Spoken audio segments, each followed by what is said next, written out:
I had always looked up to my older sister, Natalie. She was the one who had it all figured out, the one with the perfect job, the perfect home, the perfect life. She was strong, independent, and effortlessly put together in ways I could never seem to replicate. I was the younger one, always trying to catch up, always struggling to find my footing in a world that felt overwhelming and complicated. For years, Natalie and I shared everything, our childhood memories, our hopes, our dreams, and even our fears. We were close, like best friends, and I adored her. But over time, something started to shift. I found myself growing jealous of the life she had built for herself. She had the perfect family, the beautiful house, and the kind of love that seemed so simple, so easy. Everything she did, everything she touched, turned to gold. And then there was me, struggling to find my place, trying to fit into a life that didn't seem to align with my own desires. One night, I made a decision I would regret for the rest of my life. It started out innocently enough. Natalie had invited me over to her house for a casual get-together. She had just finished some renovations on her house, and she was proud of how everything had turned out. I had seen the plans, listened to her excited stories about the changes she had made, and I genuinely wanted to support her. But deep down, something in me couldn't help but feel resentment for everything she had, for everything I didn't have. I don't even know where the anger came from. It wasn't her fault, but in that moment, as I walked through her front door and admired her beautiful new kitchen, the envy inside me grew stronger. I had never told her how much I admired her, how much I wished I could have the life she had.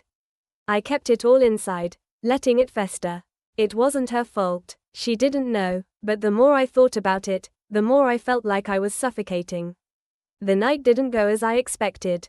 After a few drinks, I found myself getting angrier and angrier, and I couldn't hold back any longer. I snapped at Natalie for no reason, for everything and nothing at all. Her smile, the way she walked around her beautiful home, the way she spoke so confidently about her future, it all felt like a reminder of everything I was lacking. In a fit of frustration, I lashed out in a way that I would never be able to forgive myself for. I knocked over one of the wine glasses she had just bought for the kitchen. And then, in a blur of emotions, I knocked over another glass, and another. I was furious, and the anger came out in waves. Before I knew it, I was shouting, pacing, telling her everything I had kept bottled up for years. How I envied her life, how I resented the fact that I couldn't get my own life together, how I had always felt like the lesser sister. I didn't hold back, and I regret every word I said. But the real damage came when I stormed out of her kitchen, my emotions spiraling out of control.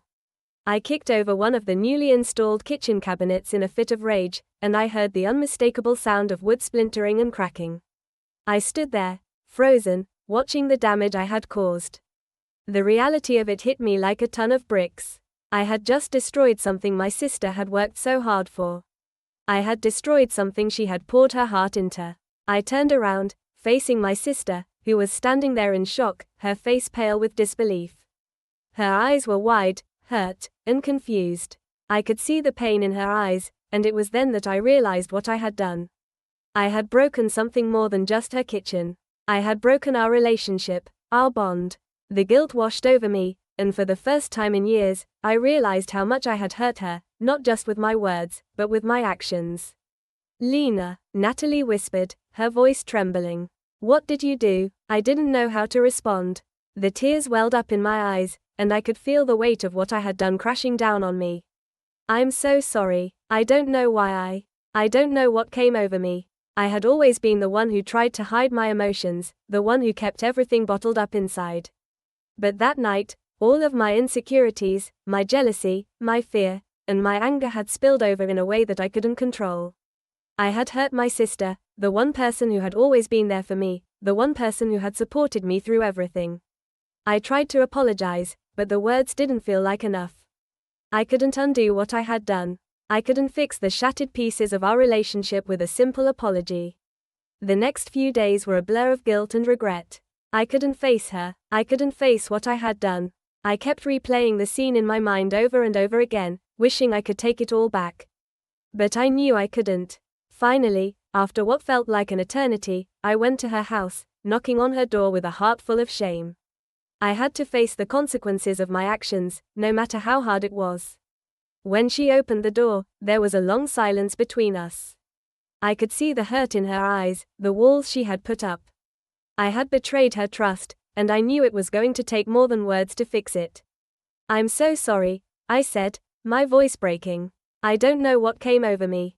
I let my anger get the best of me, and I destroyed something you worked so hard for. You don't deserve that. You didn't deserve anything I said or did." She didn't say anything at first. Her eyes were still filled with hurt, but there was something else there too, a small flicker of hope that maybe, just maybe, things could be repaired. "I don't know if I can forgive you yet," she said quietly. "You hurt me, Lena. You destroyed something that meant a lot to me." "I understand," I whispered, my heart heavy with guilt. "I don't expect you to forgive me right away. But I will do whatever it takes to make it right. Please, let me fix it. Let me fix this." And slowly, over time, I worked to rebuild the trust I had broken. I helped repair her kitchen, replacing the cabinets I had destroyed, and I did everything I could to show her how truly sorry I was. It wasn't easy, and it didn't happen overnight. But with every small gesture, I began to see a crack in the walls she had put up. Eventually, she forgave me. It took time, but she forgave me. And in that forgiveness, I realized that the damage I had caused was not just about what I had broken, it was about the emotional damage I had done. And though I could never truly undo the pain I had caused, I could work every day to make it right.